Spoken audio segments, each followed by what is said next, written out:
Informasi pertama, Saudara, Partai Gerindra membuka peluang untuk merevisi Undang-Undang Kementerian Negara yang membatasi jumlah kementerian hanya 34. Sekjen Partai Gerindra Ahmad Muzani menyebut undang-undang tersebut seharusnya dapat disesuaikan tak terpaku pada jumlah pos kementerian. Menurut Muzani, revisi Undang-Undang Kementerian Negara dimungkinkan karena setiap presiden menghadapi tantangan dan masalah yang berbeda. Sementara soal siapa nama-nama calon menteri, Ahmad Muzani menyatakan tidak tahu. Namun ia mengakui ada beberapa kader Gerindra yang diminta menjadi menteri. Karena setiap presiden punya masalah dan tantangan yang berbeda. Itu yang kemudian menurut saya undang-undang kementerian itu harusnya bersifat fleksibel, tidak terpaku pada jumlah dan nomenklatur. Ada dorongan untuk revisi dari Gerindra? Ya, mungkin revisi itu dimungkinkan.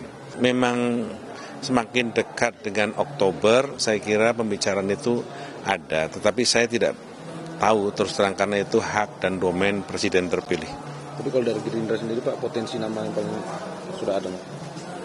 Ya ada yang diminta, yang semua ada. Tetapi sekaligus saya nggak tahu siapa yang diminta, siapa yang diharapkan. Saya tidak, karena itu hak dan domain presiden terpilih. Usulan mengubah Undang-Undang Kementerian Negara telah masuk proses legislasi nasional yang diusulkan DPR sejak 17 Desember 2019 lalu. Namun jika mengacu pada proses revisinya, RUU Kementerian Negara masih dalam tahap pembahasan. DPR pun tidak mengunggah draft RUU perubahan.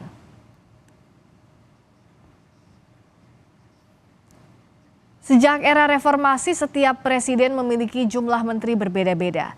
Kabinet Persatuan Nasional di era Presiden Abdurrahman Wahid atau Gus Dur memiliki 35 menteri.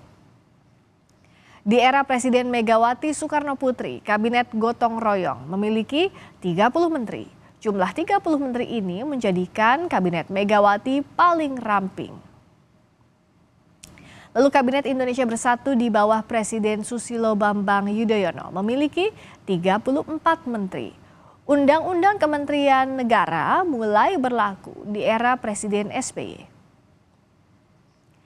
Saat menjabat Presiden RI, Joko Widodo membentuk Kabinet Kerja dan Kabinet Indonesia Maju hingga saat ini. Di 2 periode kepemimpinan Jokowi, jumlah menterinya ada 34.